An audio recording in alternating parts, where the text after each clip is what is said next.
요한복음 9장 말씀입니다. 요한복음 9장 우리 전체 말씀이고요. 실로암 맹인의 이야기인데 오늘 우리 가운데 또 하나님께서 이 말씀을 통해서 우리를 또 새롭게 하실 것을 믿습니다. 우리 요한복음 9장 1절에서 우리 끝절까지 말씀 같이 한 목소리로 봉독하시겠습니다. 예수께서 길을 가실 때에 날 때부터 맹인된 사람을 보신지라. 제자들이 물어 이르되 라삐어, 이 사람이 맹인으로 난 것이 누구의 죄로 인함이니이까? 자기니이까 그의 부모니이까? 예수께서 대답하시되 이 사람이나 그 부모의 죄로 인한 것이 아니라 그에게서 하나님이 하시는 일을 나타내고자 하심이라. 때가 아직 낮음에 나를 보내신 이의 일을 우리가 하여야 하리라. 밤이 오리니 그때는 아무도 일할 수 없느니라. 내가 세상에 있는 동안에는 세상의 빛이로라. 이 말씀을 하시고 땅에 침을 뱉어 진흙을 이겨 그의 눈에 바르시고 이르시되 실로암 못에 가서 씻으라 하시니, 실로암은 번역하면 보냄을 받았다는 뜻이라. 이에 가서 씻고 밝은 눈으로 왔더라. 이웃 사람들과 전에 그가 거린인 것을 보았던 사람들이 이르되 이는 앉아서 구걸하던 자가 아니냐? 어떤 사람은 그 사람이라 하며 어떤 사람은 아니라 그와 비슷하다 하거늘 자기 말은 내가 그라 하니 나들이 묻되 그러면 내 눈이 어떻게 떠졌느냐? 대답하되 예수라 하는 그 사람이 진흙을 이겨 내 눈에 바르고 나더러 실로암에 가서 씻으라 하기에 가서 씻었더니 보게 되었노라. 그들이 이르되 그가 어디 있느냐? 이르되 알지 못하노라 하니라. 그들이 전에 맹인이었던 사람을 데리고 바리새인들에게 갔더라. 예수께서 진흙을 이겨 눈을 뜨게 하신 날은 안식일이라. 그러므로 바리새인들도 그가 어떻게 보게 되었는지를 물으니 이르되 그 사람이 진흙을 내 눈에 바르매 내가 씻고 보나이다 하니, 바리새인 중에 어떤 사람은 말하되 이 사람이 안식일을 지키지 아니하니 하나님께로부터 온 자가 아니라 하며, 어떤 사람은 말하되 죄인으로서 어떻게 이러한 표적을 행하겠느냐 하여 그들 중에 분쟁이 있었더니, 이에 맹인되었던 자에게 다시 묻되 그 사람이 내 눈을 뜨게 하였으니 너는 그를 어떠한 사람이라 하느냐?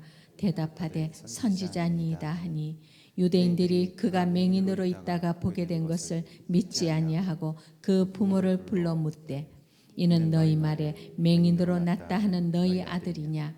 그러면 지금은 어떻게 해서 보느냐? 그 부모가 대답하여 이르되 이 사람이 우리의 아들인 것과 맹인으로 난 것을 아나이다.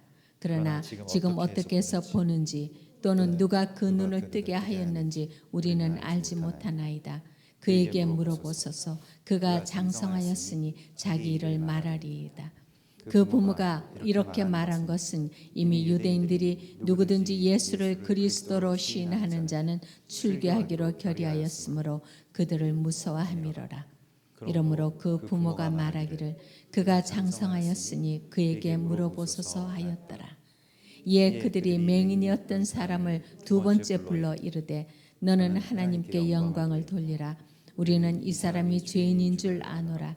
대답하되 그가 죄인인지 내가 알지 못하나 한 가지 아는 것은 내가 맹인으로 있다가 지금 보는 그것이니이다. 그들이 이르되 그 사람이 내게 무엇을 하였느냐?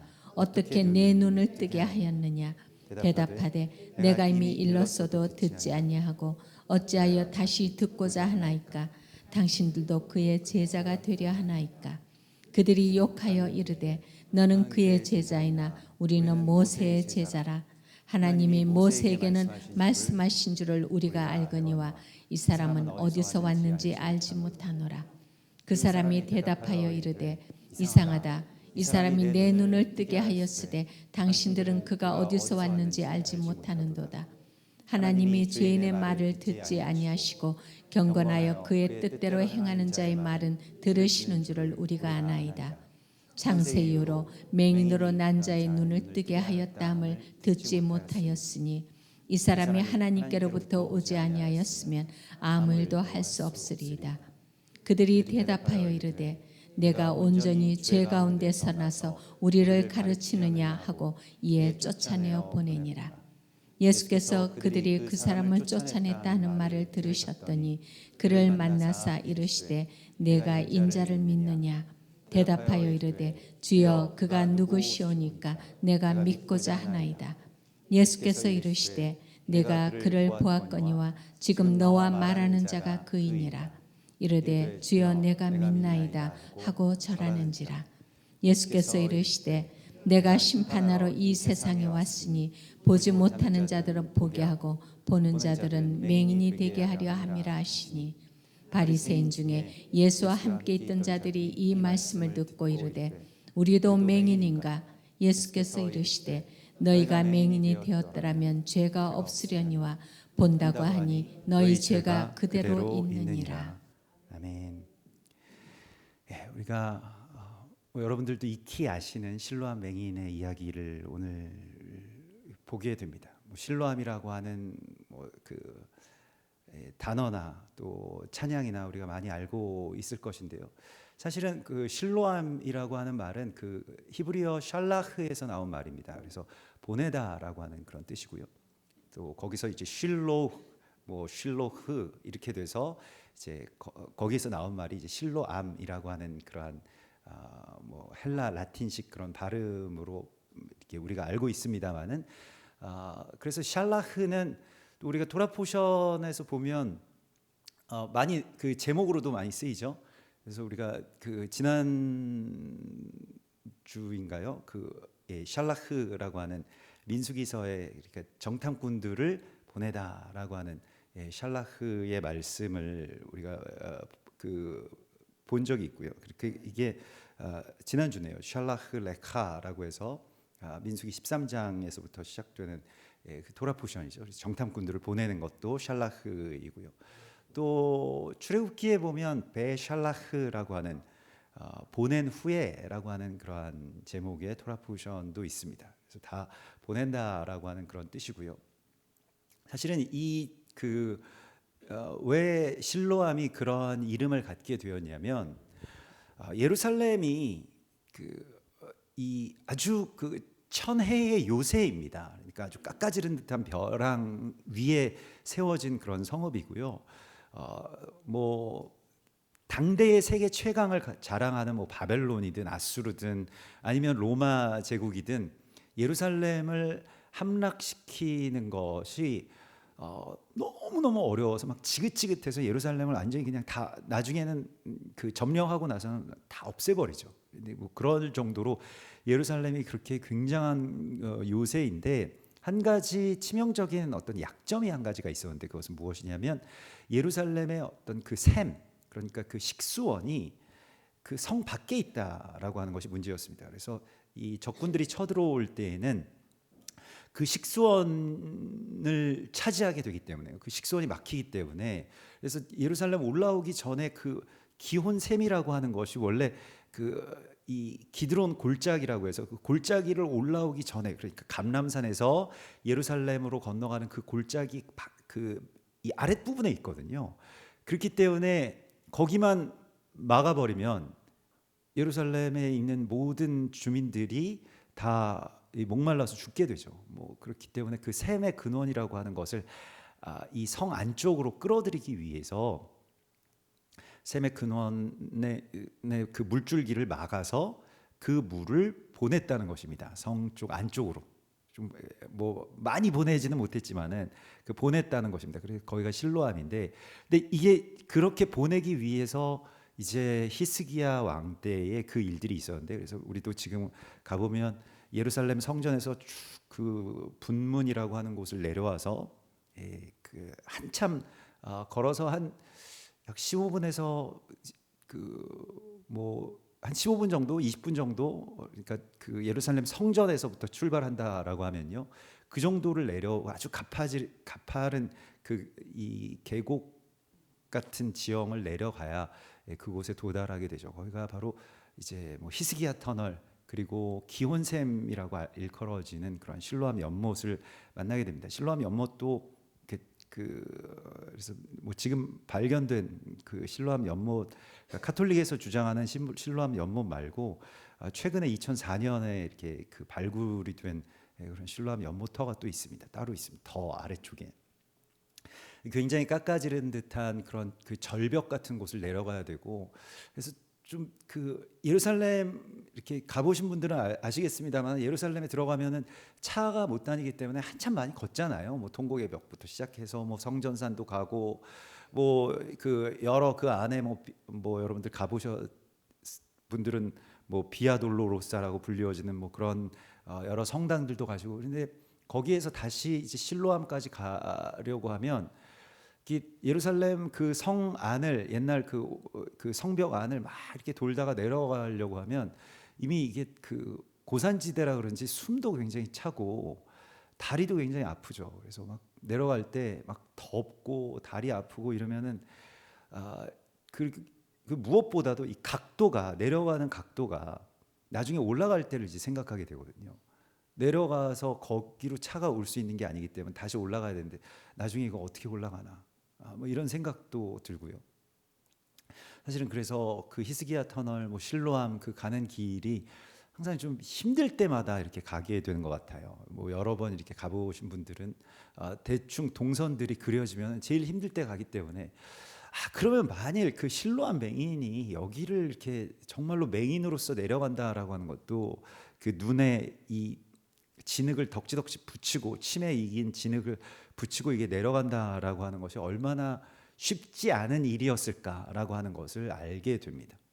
우리도 뭐 눈으로 보면서도 이게 그 각도 때문에 조심하게 되고, 이거 잘못하면 넘어지면 큰일 나겠는데, 이런 정도의 생각이 드는 그 길들을 지금이야 뭐 그래도 차가 다닐 수 있도록 그렇게 길을 잘 해놓았습니다만은, 제가 예전에 이 꾀가 생겨가지고, 그러면 이제 실로암 이제 거기 안 볼 수가 없잖아요. 뭐 이렇게 그 히스기야 터널이나 실로암이나 다윗성 그쪽으로 내려가십시오. 저는 저쪽에 있는 차를 가지고 그 밑으로 가서 그 실로암 쪽에서 어떻게 한번 태워보겠습니다라고 하면서 이렇게 내려왔는데, 뭐 그때 제가 이 스틱 운전도 처음 해보는 거고 막 이래가지고 그 렌트한 차가 이렇게 수동이었거든요. 그래서 너무너무 후회하고 막 회개했습니다. 이거 걸어갔어야 되는 건데, 결과적으로는 이 뭐라고 하냐, 그 미션이 다 타버려가지고요.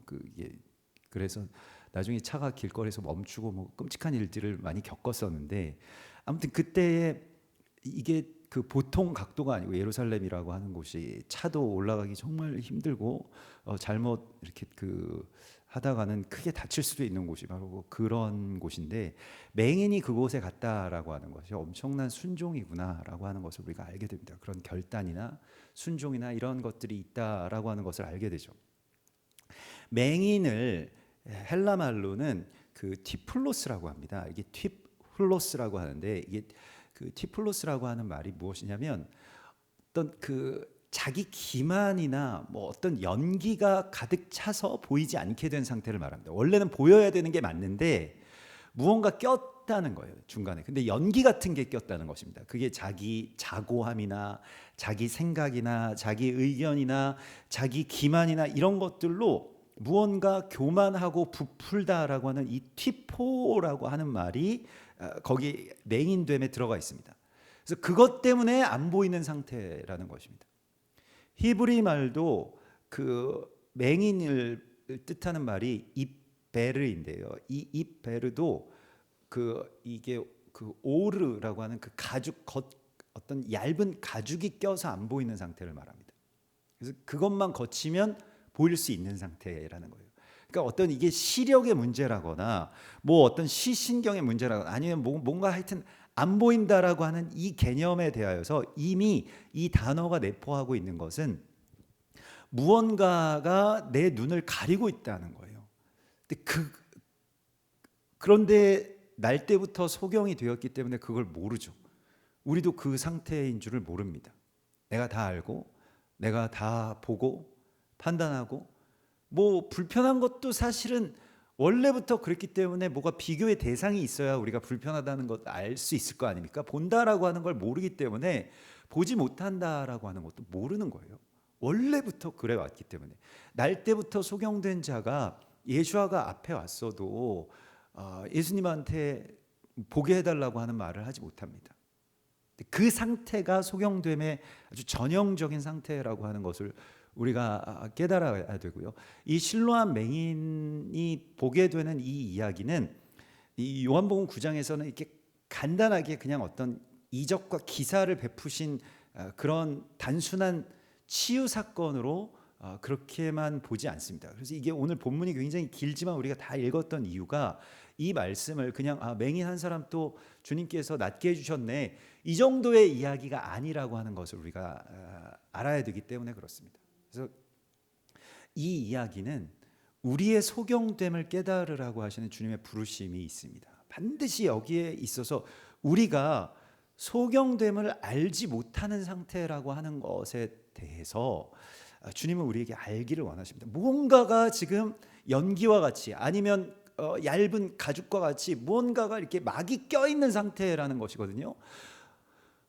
근데 그것에 대하여서 막 나는 그러면 이걸 꼭 봤으면 좋겠다. 근데 그걸 모르는 그 상태로 계속 우리가 살고 있다는 것이죠. 그래서 우리가 티플로스라고 하는 이 맹인됨의 이야기 가운데서 자기의 어떤 아주 직접적으로 사전적으로 찾아보면 자고함으로 말미암아서 자고함의 연기가 가려진 상태라는 것입니다. 우리가 자고함에 대하여서 지난 한 주 동안 코라흐 이 고라당 반역 사건에서 보았던 것과 같이 고라의 이름 자체가 무엇이냐면 자고함과 관련이 되어 있어요. 스스로를 높이다, 스스로가 민머리가 되다라는 뜻입니다. 자연적인 탈모인이 아니고 스스로를 민머리로 만든 상태를 말하는 거예요. 그래서 자기 위에, 자기의 생각 위에 무엇이 있고 주님의 뜻이 있고 주님의 말씀이 있고 또 주님의 사람들의 어떤 그런 가르침이 있다는 것을 인정하지 않고 싶어하는 그 상태가 바로 코라흐의 상태입니다. 내 위에 누가 있다라고 하는 것을 견딜 수가 없어요. 내가 누구의 말을 들어야 되고 누구 아래에 있고 그 사람이 나를 가르쳐야 되고 내가 그 가르침을 받아야 되고 이런 것들에 대해서 견딜 수 없는 어떤 그런 상태가 바로 고라당의 상태인 것이고요. 사실은 이것은 우리 모두의 상태입니다. 우리가 그 상태로 지금까지 살아온 거예요. 날 때부터 지금까지. 어렸을 때는 뭐 내가 어리고 잘 모른다는 것을 자각할 수 있을까요? 근데 그렇지 않습니다. 그냥 내가 이거 할 거야, 내 뜻대로 할 거야, 내 마음대로 할 거야. 근데 자꾸 뭐 옆에서 방해하죠. 엄마가, 아버지가 또 뭐 막 뭐라고 하고, 그래서 계속 또 원한을 품고 내가 왜 당신들의 말을 들어야 되는데 이게 뭐 자아가 이제 막 고라와 같이 이렇게 올라올 때 그런 말들이 막 나오게 되고요. 뭐 반항도 해보고 뭐 이런 정도. 그렇게 날 때부터 쭉 우리가 이 소경으로 살아온 세월이 굉장히 길다는 것입니다. 여러분들의 그 수십 년 동안 그렇게 살아왔다는 거예요. 그리고 지금은 드디어 거의 완성형의 상태죠. 소경으로 잘 지냅니다. 뭐 별로 막 뭐 누구한테 뭐 여기 어딥니까, 뭐 어떻게 가야 됩니까 이런 거 물어볼 필요도 없어요. 예루살렘에서 그냥 잘 다닙니다. 막 탁탁탁탁 하면 그냥 몇 발짝 걸으면 어디 막 이렇게 다 나오죠. 우리가 지금까지 그렇게 살아왔다는 거예요. 소경으로서 이게 사람은 이게 적응의 어떤 그런 존재이기 때문에 소경으로서 잘 살고 있습니다. 별 문제도 없어요. 별 부족함도 없고 별 갈급함도 없습니다. 그냥 소경으로서 잘 그냥 지금까지 잘 살고 있다고 믿기 때문에. 그러나 예수님께서는 그를 통해서 하나님의 일을 이루고 싶어 하십니다. 여러분들을 통해서 하나님의 일을 이루고 싶어 하십니다. 나는 비록 나 자신에 대한 어떤 그 눈이 밝아져야 된다라고 하는 것에 대해서 갈망이 없을지 몰라도 예수님께서는 여러분들의 눈을 열어주시고 싶어 하신다는 것입니다. 그 갈망을 만나는 것이 바로 오늘 실로암 소경 사건의 이야기입니다. 사실은 우리에게는 그런 갈망도 없었어요. 뭘 본다는 걸 알아야지 그런 갈망도 품는 것인데요. 그래서 주님께서는 우리에게 먼저 우리의 소경됨을 깨달으라고 말씀을 하시면서 이 흙에 침을 이겨서 진흙을 만드셔서 눈에 덕지덕지 붙이시죠. 사실은 이 눈에 붙인 이 진흙이라고 하는 것이 그의 소경됨을 자각하게 해주는 어떤 장치가 되었습니다. 이것은 일부러 예수께서 이 요한복음에는 굉장히 많은 어떤 상징들이 나오죠. 그래서 이 상징이라고 하는 것을 상징으로 우리가 잘 이해하려면 하나님께서 주시는 어떤 지혜가 필요합니다. 이것을 뭐 그냥 뭐 냉정하게 생각하고 뭐 어떤 그냥 현상으로만 이렇게 파악을 하면 안전할 수는 있어도 상징해서 주는 어떤 예수와의 어떤 비유와 그 뜻을 잘 알지 못하죠. 그러나 또 반대로 너무 상징적인 것들로 막 이렇게 파기 시작하면 또 치우치게 되는 것이고요. 예언도 마찬가지입니다. 예언도 말씀이 없이 막 어떤 감각에만 의지해서 막 예언이 막 이렇게 열리게 되면 그것도 또 문제지만, 또 그렇다고 해서 예언이나 성령의 어떤 역사하심들을 그 원천적으로 차단하고 그냥 나는 내가 이해되는 대로 나의 이성적으로 그냥 차갑게 그런 어떤 감정이나 예언 없이 예수와를 믿을 거야라고 생각하는 것은 또한 교만이죠. 그래서 양쪽으로 이게 치우치는 것은 참 우리가 늘 그 안에서 계속 어딘가를 향해서 반대편으로 조금씩 균형을 맞추면서 반대편으로 힘을 기울여야 됩니다. 내가 어디에 좀 치우쳐 있다라고 하는 것을 여러분들이 만약에 깨달으셨다면요, 내 성향이 있잖아요. 어떤 분들은 막 예언, 성령 사역, 막 환상, 꿈 이런 것들을 굉장히 중요하게 생각하시고 또 그런 것에 굉장히 좀 발달되어 있으신 분들이 있으십니다. 그런 분들은 성경을 많이 연구하시고 또 읽으시고 배우셔야 됩니다. 신학적인 것들에 대해서. 어떤 분들은 너무 차갑고 그런 것들에 대해서 좀처럼 인정하시지 않는 분들은 또 반대편으로 좀 많이 이렇게 하셔야죠. 그래서 주님께서 그런 균형을 많이 잘 맞춰주시는데, 가만 보면 여러분들의 옆에 그런 분들을 붙여주세요. 성향이 반대되는 분들, 그런 분들이 대부분 많은 경우에는 배우자로 포진하고 있습니다. 그래서 나한테 어떤 배우자가 있는데 그 사람 성향이 좀 그렇다라고 한다면 내가 반대편에 있기 때문에 그렇다는 것을 아셔야 됩니다. 하나님 그렇게 중화시켜 주시죠. 아이들을 통해서도 또 중화시켜 주시고요. 그래서 우리가 그런 것들이 많이 필요한데, 오늘 주님께서 우리에게 주시는 것은 이 눈에 바른 이 진흙이요, 그 티끌을 예수와의 어떤 침으로 모아서 어떤 진흙을 만들고, 진흙이 이제 나중에 실로암까지 가는 그 긴 시간 동안, 우리가 보통 걸음으로 가도 한 20분 정도 걸리는 그 시간을 이 소경이 간다라고 하는 것은 아무리 익숙한 소경이라도 거의 1시간은 좋게 걸렸을 것입니다. 더듬어서 내리막길은 얼마나 위험합니까? 소경으로서는 정말로 어려운 길이죠. 근데 그 길을 거의 기듯이 하면서 이제 가는 동안 아주 딱딱하게 굳어버린 그 실로암까지의 그 진흙을 생각하라고 말씀을 하십니다. 그래서 진흙으로 바르신 것에 대하여서 이것은 일종의 어떻게 보면 우리를 소경됨으로 이끌어가는, 소경됨의 자각으로 이끌어가는 그러한 말씀, 또 그러한 율법과 연결되어 있습니다. 말씀과 율법은 이 로마서 3장 20절에 보면 율법으로는 죄를 깨닫게 하신다고 말씀을 하시죠. 그 죄가 나에게 있다라고 하는 것, 내가 소경됨으로써, 내가 죄인됨으로써 있다라고 하는 것을 알아야 회개도 있고 소경이 눈을 뜨는 기적도 일어나게 됩니다. 근데 그것을 알기 전에 그냥 고쳐주시면 안 돼, 우리 이렇게 생각을 할 수가 있는데, 그렇게 되면 고쳐줄 수가 없게 되는 것이죠. 그래서 율법이 필요한 이유는 우리가 소경됨을 알게끔 하시기 때문에 그렇습니다. 율법이 없을 때에는 그냥 나는 뭐 나름대로 잘 살고 있지 뭐, 그리고 나 모르는 거 없지 뭐, 예수 믿으면 구원받는다는 건 뭐 누가 몰라요. 다 알고 뭐 교회도 열심히 다녔고. 그런데 근데 우리가 정말로 주님께서 우리의 눈에 친히 그 침으로 흙을 이겨서 진흙을 발라주실 때에는 정말 내가 소경되었었구나, 소경이구나라고 하는 것을 알게 되죠. 뭔가 깨닫지 못했던 것이 이렇게 많았어라고 하는 것을 알게 되는 것이 바로 토라를 통해서 우리는 알게 됩니다.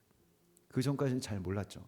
그냥 은혜로 그냥 눈이 바로 열렸다라고 믿었었는데, 실은 그렇게 열리기 위해서는 깊은 암흑이 필요한 것입니다. 그래서 그것이 진흙으로 발라주신 또한 그 율법이 또 그냥 계속 붙어 있어서는 안 되고요. 또 그것이 실로암에 가서 씻겨져야만 되는 것이죠. 율법의 기능, 율법의 어떤 그 의미를 상징적으로 가장 잘 나타내는 것이 바로 예수와께서 이 맹인에게 바르신 그런 진흙입니다. 예수님의 입에서 나왔죠. 그리고 그것이 땅의 티끌과 이게 그 개어져서 이 눈에 발라지게 되고요. 그것이 어떤 치유의 역할을 한다기보다는 그것이 어떤 자각의 역할을 했습니다. 소경됨의 자각을요. 그래서 여러분 우리가 늘 주님께 기도해야 될 것이 있는데요. 여러분들이 신앙의 연수도 높아지고 이제 뭐 나이도 점점 이제 한 해 한 해 정말 빠른 속도로 우리가 나이도 연로해져 가고 있습니다. 근데 그러면서 항상 주님 앞에 우리가 구해야 될 것이 있는데 토라에서 우리가 배우는 것 가운데에서 정말 귀한 배움, 또 토라를 배우는 그 자세를 가진 이 히브리인들에게서도 배울 가장 귀한 것 가운데 하나는 답이 있는 어른이 되지 않는다는 것입니다. 그러니까 답을 가진 어른이 돼서 사람들 가르치는 자가 되지 않고 항상 질문이 있는 아이가 되기를 여러분들이 기도하십시오. 이것은 기도를 통해서 이루어지는 것입니다.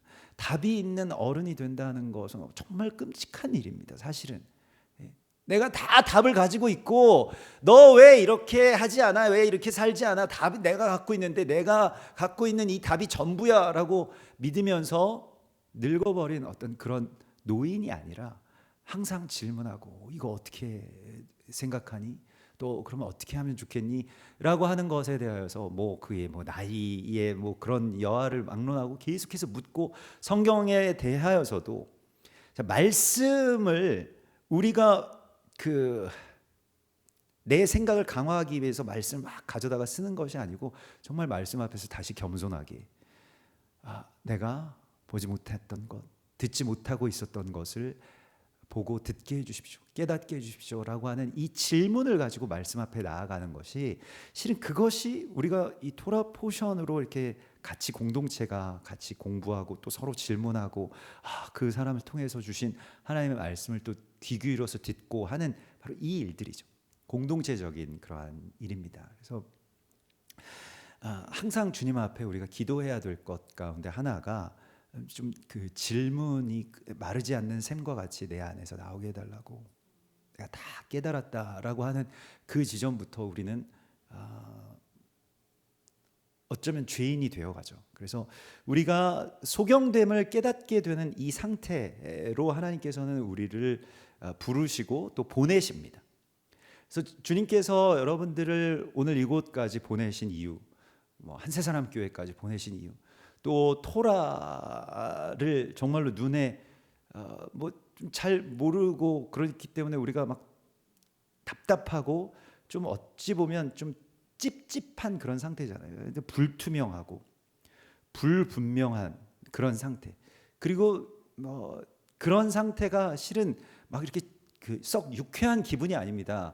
이게 그 침으로 이긴 그 진흙이 눈에 발라져 있다라고 하는 그 상태가요. 막 답답하고 또 찝찝하고 무언가 막 이렇게 떨쳐내고 싶고 이런 상태를 주님께서 우리 가운데 주시죠. 그 상태로 여러분들을 삶의 그 지점에서 항상 쾌적하고 뭐 항상 뭐 순탄하고 무언가 그냥 뭐 편안하고 아무 일도 일어나지 않고 그런 상태가 되었었다라고 한다면 실로암까지 가지는 않을 것입니다. 또 여기까지도 오시지는 않았을 거예요.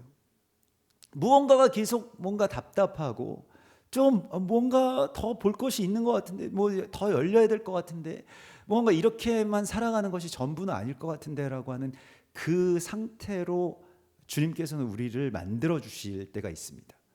근데 그래서 그렇게 될 때에 우리가 실로암까지 갈 수가 있게 되는 것이고요. 주님의 말씀 앞에까지 갈급함을 가지고 나아갈 수가 있게 되는 것입니다. 이 상태를 또 우리는 사모해야 되는 것이죠. 주님께서 그렇게 만들어 가시는 그 상태를.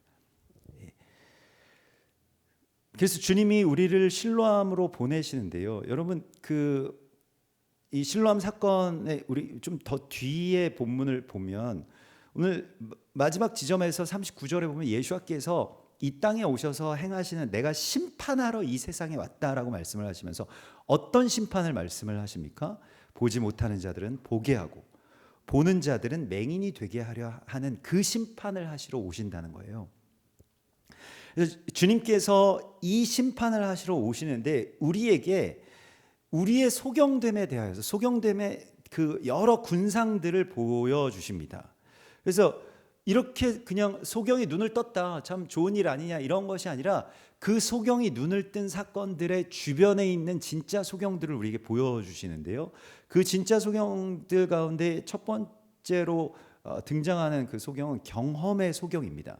그래서 오늘 9장 8절에 보면 그 주변에 있던 사람들이 이웃 사람들과 그 전에 그가 거린이었던 것을, 그냥 앞에서 동전이나 구걸하던 날 때부터 소경된 자는 다 어릴 때부터 그냥 뭐 어디서 태어났고 뭐 어떤 맥락을 갖고 있고, 그래서 늘 보아왔던 그 소경인 것을 아는 사람들이 이 사람 구걸하던 사람 아니냐라고 이야기를 하면서, 이런 사람이 어떻게 눈을 볼 수가 있느냐라고 하면서 믿지 않고 또 그러한 어떤 상태의 소경을 주님께서 보여주십니다. 그래서 이게 경험이라고 하는 것이요, 내가 아는 이전의 지식이라고 하는 것.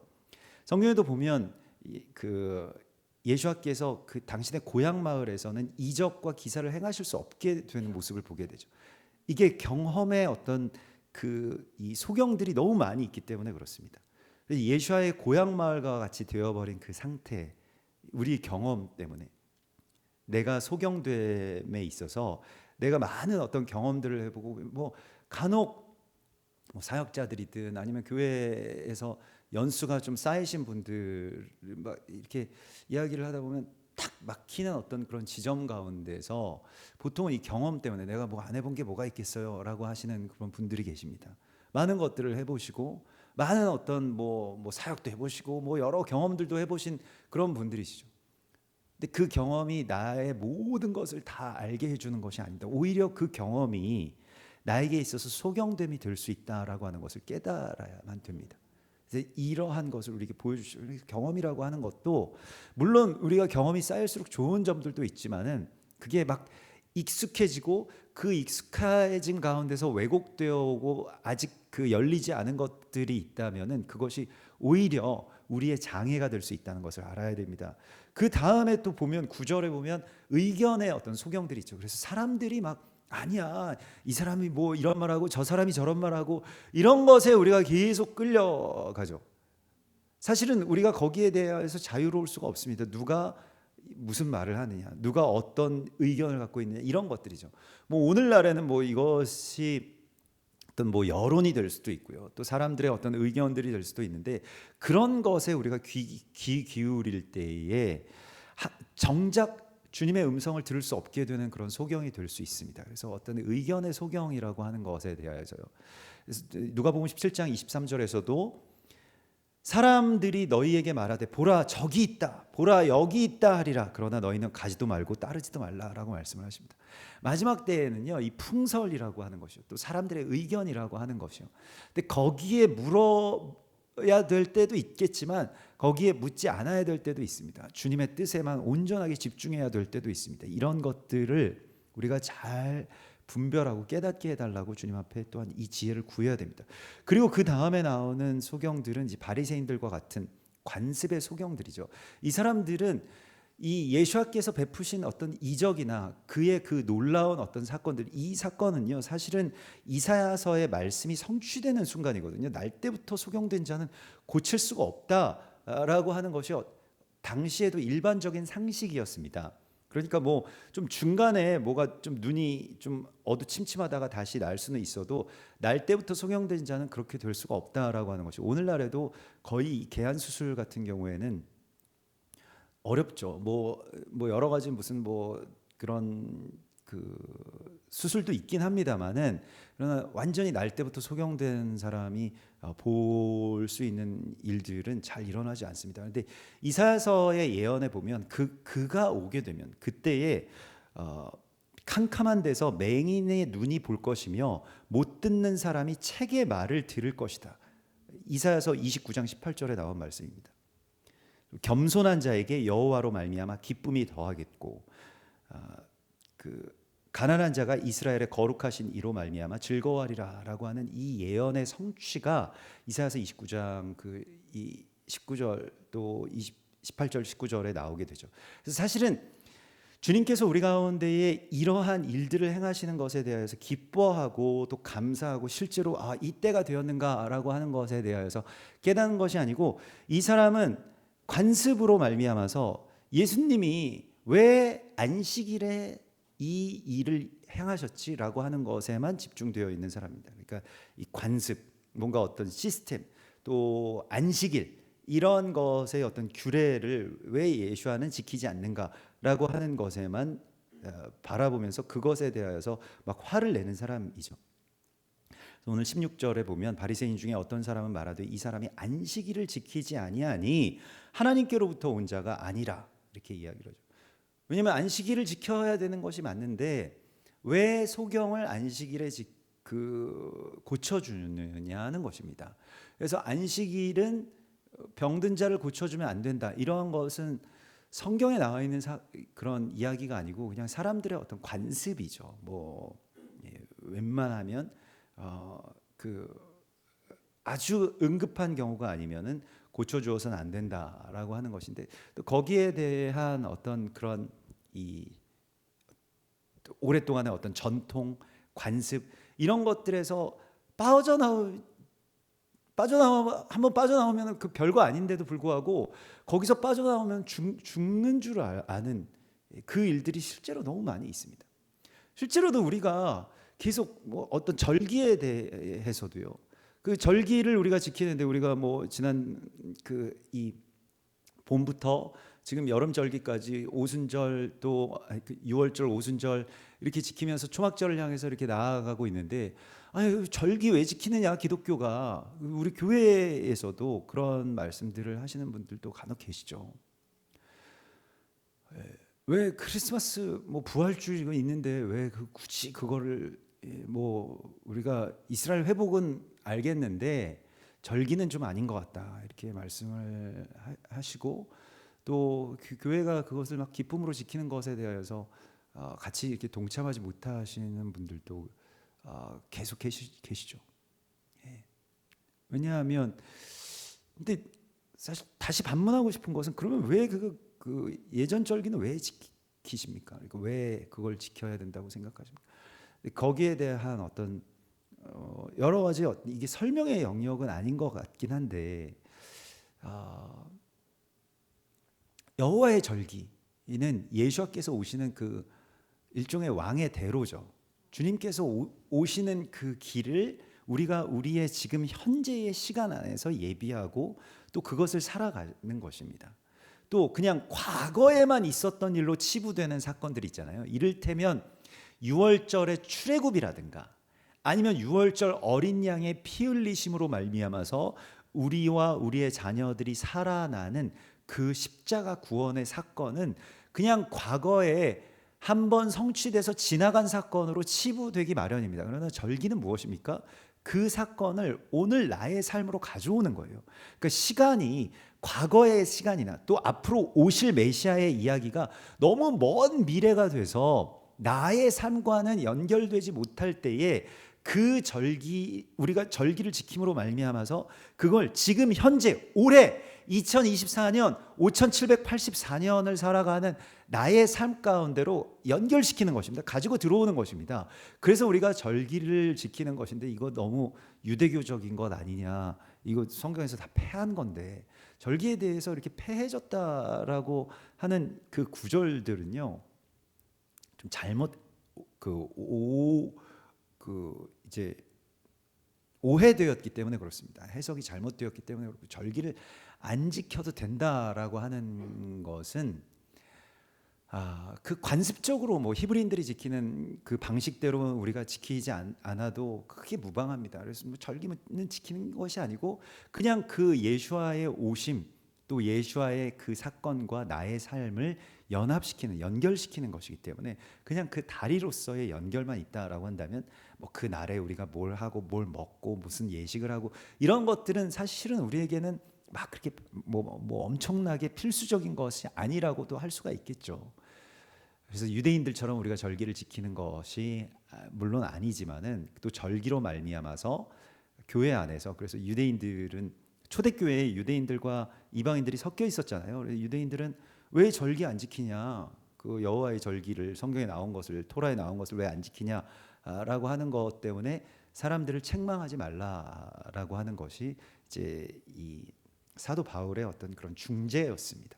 그러니까 그 절기로 말미암아서 사람들을 판단하거나 책망하지 말라. 그래서 판단하거나 책망해서는 안 되는 것인데 또한 절기로 말미암아서 근심하는 자들을 내가 모으리라. 그날에 내가 모으리라고 말씀하신 스바냐서의 그 예언은 지금까지도 유효합니다. 아무튼 우리가 관습의 소경이 된다라고 하는 것은요, 오랫동안 2000년 동안 그런 절기들을 일부러 교회에서 의도적으로 그 사람들을 무지하게 해놓고 성도들을 무지하게 해놓고 어떤 그러한 어떤 의도를 가지고 절기를 없애온 존재들이 있다라고 하는 것입니다. 이것을 일종의 저는 적그리스도라고 생각을 하는데요. 그 당시의 적그리스도라고 생각하고 지금도 마찬가지로 그러한 일들을 하는 것이라고 생각을 하는데 자꾸 어떤 세상의 관습 또 세상의 절기와 여호와의 절기를 비교도 할 수 없는 것이죠. 사실은 태양신의 아들이 태어난 날을 왜 크리스마스로 지킵니까? 성경에 나오지도 않은 날을요. 말도 안 되는 이야기인데 그걸 너무 오랫동안 관습적으로 우리가 지켜왔기 때문에 안 지키니까 이상한 거예요. 그래서 이것에 대하여서는 그래서 이게 그 관습으로 말미암아서 우리가 오랫동안 소경이 될 수 있다라고 하는 것을 또한 생각을 해야 됩니다. 사실 이게 저는 그냥 깨달으면 이 비진리에서 쉽게 빠져나올 수 있으리라고 생각을 했는데 쉽지 않더라고요. 오랜 세월 동안 이게 그 우리가 묶여왔기 때문에 그래서 안타까운 마음이 굉장히 많이 있습니다. 근데 절기에 대하여서 그래서 좀 더 우리가 주님 앞에 구해야 될 것들이 있겠구나. 또 뭐 안식일도 마찬가지고요. 또 여러 가지의 것들에 대하여서 우리가 관습으로 묶여 있는 것들이 있다면은 여기에 대해서 빠져나올 수 있어야 된다라고 하는 것을 생각하고요. 그렇지만 또한 이런 모든 것들이 뭐 말씀이든 또 언약이든 간에 이것으로 남을 판단하는 도구가 되어서는 안 됩니다. 성경은 그것에 대하여서는 절대적으로 막아서고 있습니다. 그래서 누구를 절기 때문에 판단하지 않도록 하라.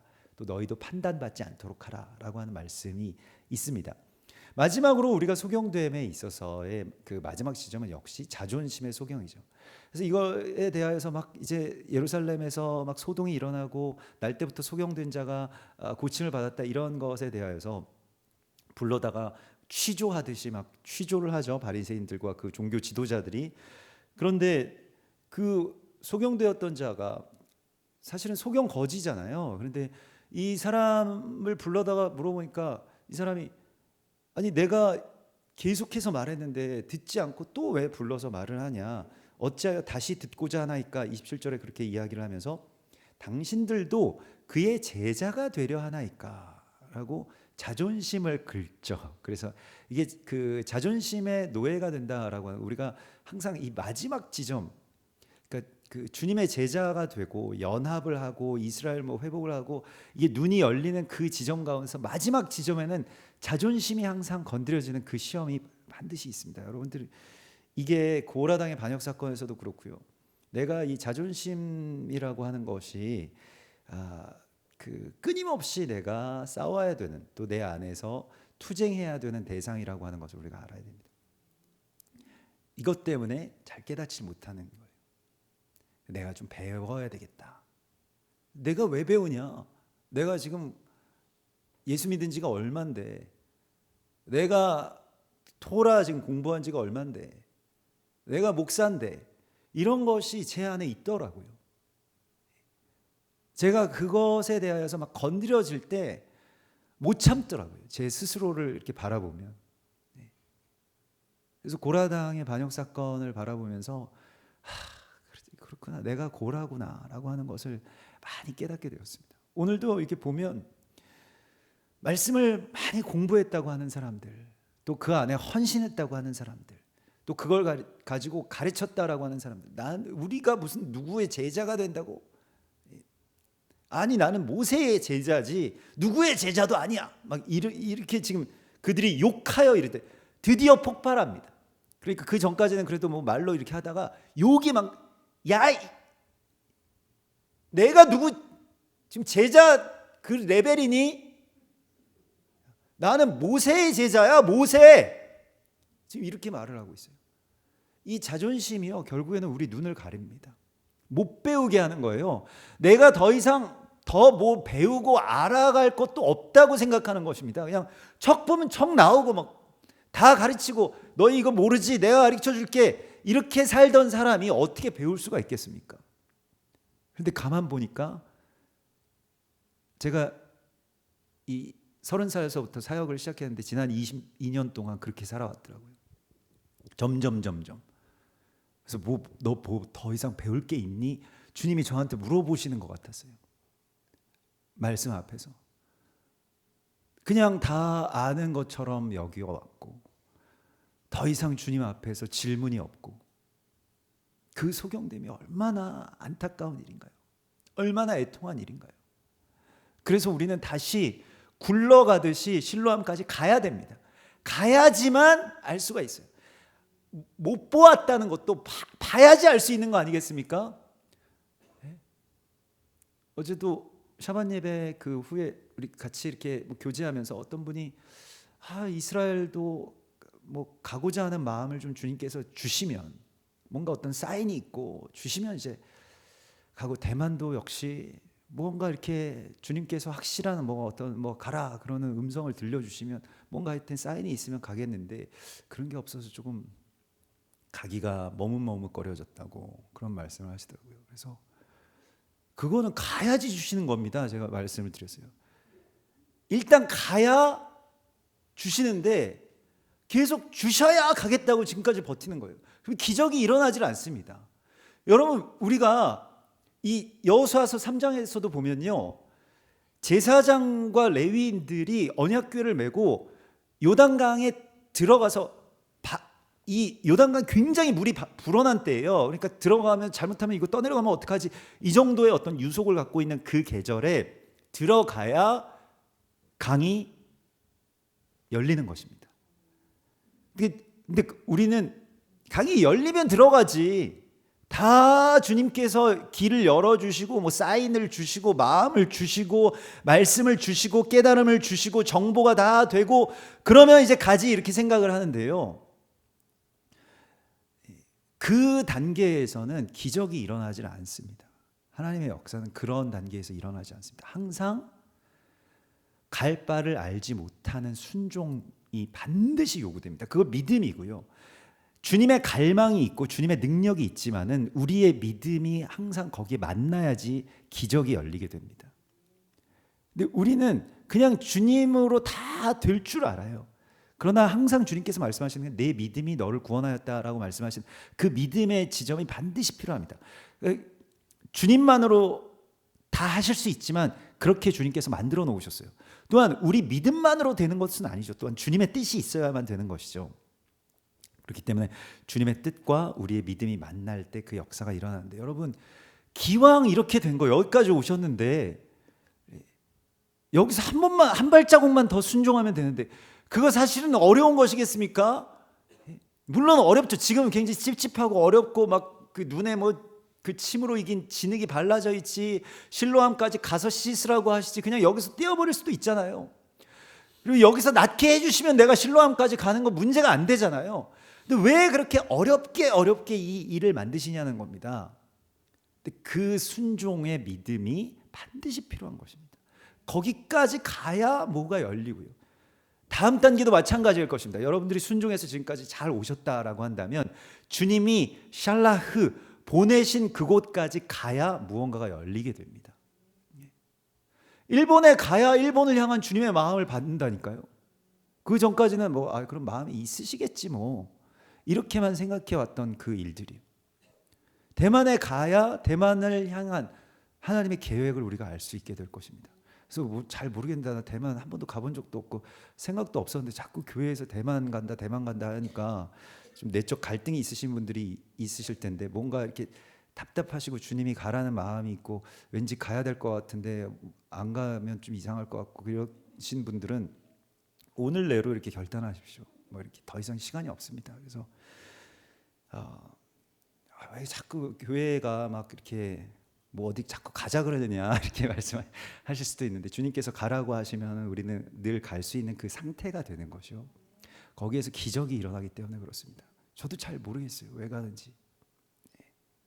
가면 알 것 같습니다. 그래서 사실 저도 이렇게 말해놓고 되게 불안한 거예요. 성도분들이 가셔가지고 막 은혜도 받고 막 되게 좋아야 될 텐데 괜히 제가 가자 그랬다가 아니면 어떡하지 막 이래가지고 매일매일 스트레스가 이런 압박감들이 있습니다. 근데 주님이 우리에게 가라고 하신 것에는 이유가 있습니다. 반드시 이유가 있고요. 매해마다 또 매 시즌마다 주님께서 우리에게 순종하라고 하시는 것이 있습니다. 쉬운 순종도 있겠죠. 단계별로. 그러나 때로는 어떤 결단들이 있습니다.